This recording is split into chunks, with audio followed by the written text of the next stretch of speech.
बिस्मिल्लाहिर्रहमानिर्रहीम, अस्सलाम वालेकुम। आज एक नई वीडियो के साथ my name is doctor Usman. आज की जो वीडियो है हम बात करेंगे फैटी लिवर के बारे में। इसके बारे में बहुत सारी डिस्कशन होती हैं, बहुत सारी वीडियोस भी आ रही होती हैं, आप सुनते रहते हैं। जनरल एक इसका ओवरव्यू कि फैटी लिवर क्या होता है उसके बारे में बात करते हैं। उसके बाद फैटी लिवर से बचने के लिए क्या-क्या खुराक, डाइट प्लान, सिर्फ डाइट से ही ये पूरा ठीक हो सकता है।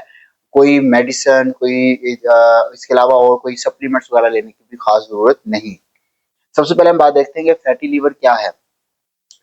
कुछ अर्सा पहले जब अल्ट्रासाउंड इतनी ज़्यादा कॉमन नहीं थी, कुछ साल पहले, उस वक़्त ये फैटी लिवर को नहीं पता लगता था कि जिगर के ऊपर चर्बी है।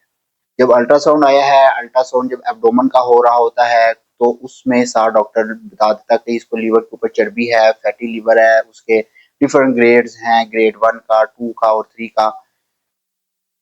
उसके बाद बात करते हैं कि लिवर के बारे में कि फैटी लिवर कैसे होता है और कहाँ पे होता है, कैसे होता है। लिवर जो है वो एक वाइटल ऑर्गन है। ये एक कीमियाई फैक्ट्री है हमारी, जहाँ पर जितने भी मेटाबॉलिज्म्स हो रहे होते हैं वो लीवर के अंदर होते हैं।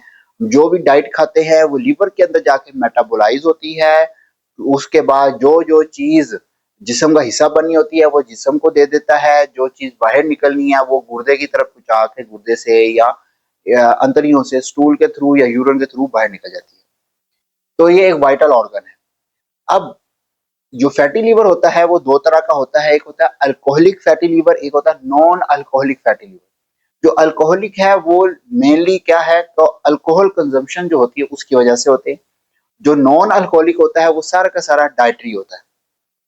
अब कौन कौन सी चीजें हैं जो कि फैटी लिवर काज करती हैं, जिगर के ऊपर चर्बी काज करती है, उसकी बात करते हैं।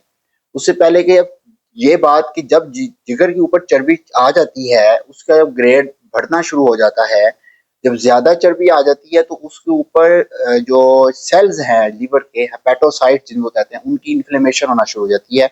फिर उसके बाद उसके ऊपर जैसे जख्म के ऊपर एक छिलका आ जाता है, इसी तरह वहां पर भी इस तरह की सोजिश के बाद जो है वो छिलका सा आना शुरू होता है, जिसको फाइब्रोसिस कहते हैं।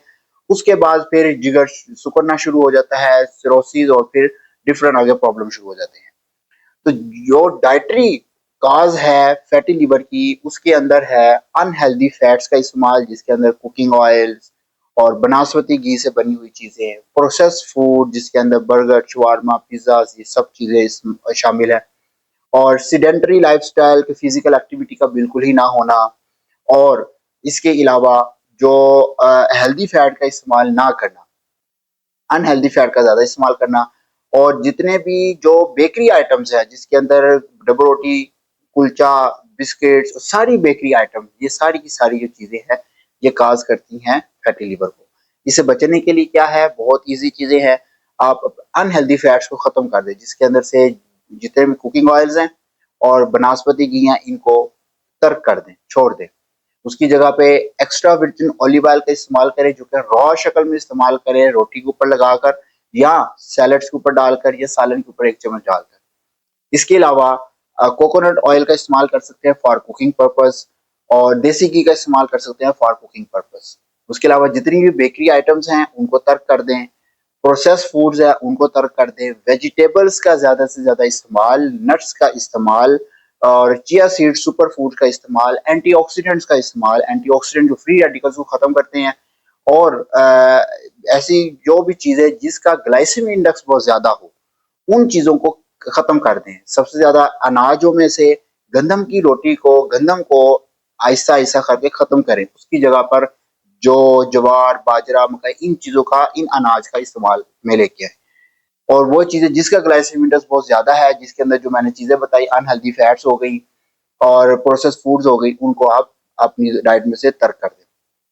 तो हेल्दी लाइफस्टाइल अपनाएं, हेल्दी और नेचुरल चीजों को अपनाएं। जितना नेचुरल चीजों पर रहेंगे, जितना ज्यादा प्रोसेस फूड से बचेंगे, उतना ही जो फैट लिवर के ऊपर फैट है वो नहीं आएगी, वो खत्म होगी। और इसके अलावा बाकी ओवरऑल भी बॉडी हेल्थफुल रहेगी, हर बीमारियों से बचे रहेंगे। अपना बहुत ख्याल रखें। अल्लाह।